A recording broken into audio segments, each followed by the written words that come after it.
کیا عالمی امن کا راستہ سیاست کے بجائے روحانیت سے ہو کر گزرتا ہے؟ آج ہم ایک ایسی ہی منفرد تجویز کا جائزہ لے رہے ہیں جو دنیا کے بڑے مسائل کو حل کرنے کے لیے ایک بالکل ہی مختلف زاویہ پیش کرتی ہے۔ آئیے دیکھتے ہیں کہ اس میں کیا خاص ہے۔ یہ الفاظ اس سنگین حقیقت کی طرف اشارہ کرتے ہیں جس کا آج ہمیں سامنا ہے، یعنی عالمی تنازعات کا خطرہ اتنا بڑھ چکا ہے کہ اب روایتی طریقوں سے ہٹ کر کچھ نیا اور جرأت مندانہ سوچنے کی ضرورت پہلے سے کہیں زیادہ ہے۔ تو اس بڑھتے ہوئے خطرے کا جواب کیا ہو سکتا ہے؟ روایتی سیاست سے ہٹ کر ایک خاص فریم ورک پیش کیا گیا ہے جو اس مسئلے کو ایک بالکل نئے انداز سے دیکھتا ہے۔ اس اقدام کو نام دیا گیا ہے UBUMUD کا، یعنی یونیورسل بردرہڈ، یونائٹڈ ماسٹرز اور یونیورسل ڈس آرمامنٹ۔ اس کا بنیادی مقصد ہے عالمی ہم آہنگی اور ایک ایسی دنیا کا قیام جہاں بڑے پیمانے پر تباہی پھیلانے والے ہتھیاروں کی کوئی گنجائش ہی نہ ہو۔ تو یہ فریم ورک 3 ستونوں پر کھڑا ہے۔ آئیے ان تینوں کو ایک ایک کر کے سمجھتے ہیں تاکہ یہ واضح ہو کہ یہ پورا نظام کام کیسے کرے گا۔ پہلا ستون ہے یونیورسل بردرہڈ، یعنی آفاقی بھائی چارہ۔ اس کا مطلب یہ ہے کہ تمام انسان ایک خاندان کی طرح ہیں اور ہمیں ایک دوسرے کے ساتھ ہمدردی اور یگانت کا رشتہ قائم کرنا چاہیے۔ یہ اس پورے ویژن کی بنیاد ہے۔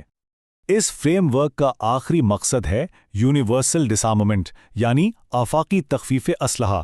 خیال یہ ہے کہ تمام بڑے پیمانے پر تباہی پھیلانے والے ہتھیاروں کو ختم کر کے دنیا کو محفوظ بنایا جائے۔ لیکن سوال یہ پیدا ہوتا ہے کہ آفاقی بھائی چارے کے نظریے سے تخفیف اسلحہ کے عملی مقصد تک پہنچا کیسے جائے گا؟ اور یہیں اس ویژن کا سب سے منفرد اور مرکزی حصہ سامنے آتا ہے، یونائٹڈ ماسٹرز۔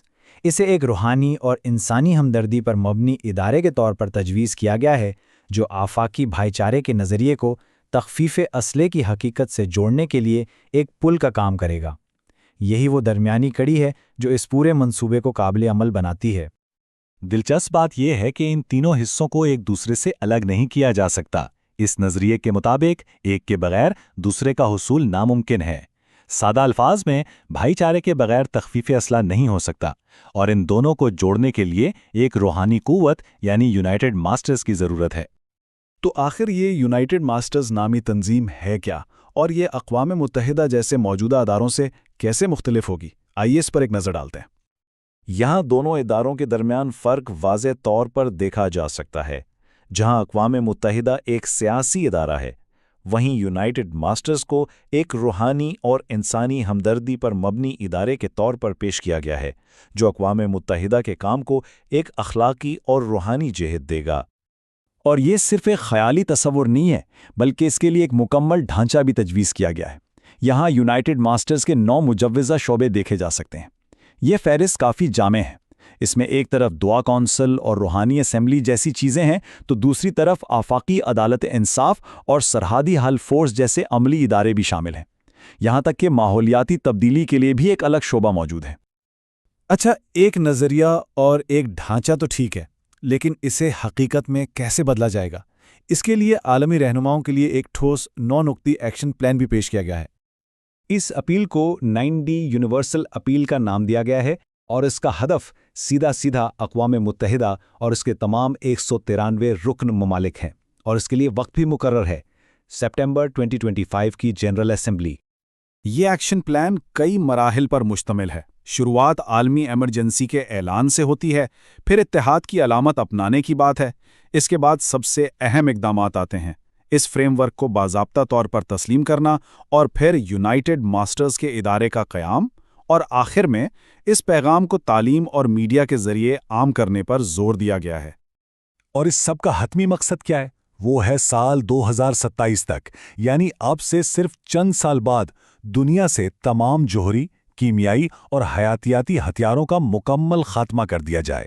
یہ واقعی ایک ناقابل یقین حد تک بڑا اور پرعزم ہدف ہے۔ یہ اتنا بڑا خیال اچانک کہاں سے آیا؟ در حقیقت اس تجویز کے پیچھے دہائیوں کی تاریخ ہے۔ آئیے اس کے سفر پر ایک مختصر نظر ڈالتے ہیں۔ یہ ٹائم لائن دکھاتی ہے کہ یہ سفر تقریباً 2 دہائیوں پر پھیلا ہوا ہے۔ اس کا آغاز 2007 میں ہوا جب یہ ویژن پہلی بار بھارتی صدر کو پیش کیا گیا، اور اس کا اگلا بڑا ہدف 2025 ہے جب اسے عالمی سطح پر اقوام متحدہ کے سامنے پیش کرنے کی اپیل کی جا رہی ہے۔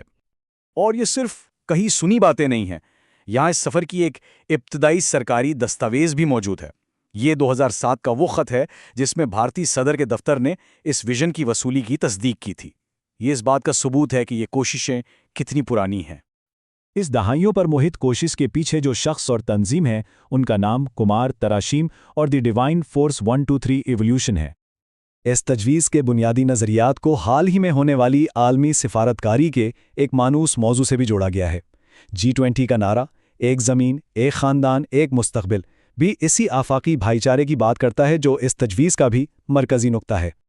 تو آخر میں یہ تجزیہ ہمیں ایک بہت بڑے سوال پر چھوڑ جاتا ہے، کیا سیاست کے ساتھ روحانیت کو ملا کر ایک نیا عالمی ادارہ قائم کرنا جیسا کہ تجویز کیا گیا ہے واقعی دنیا کے سب سے بڑے مسائل جیسے جنگ اور تباہی کو حل کر سکتا ہے؟ یہ ایک ایسا سوال ہے جو گہرے غور و فکر کا تقاضا کرتا ہے۔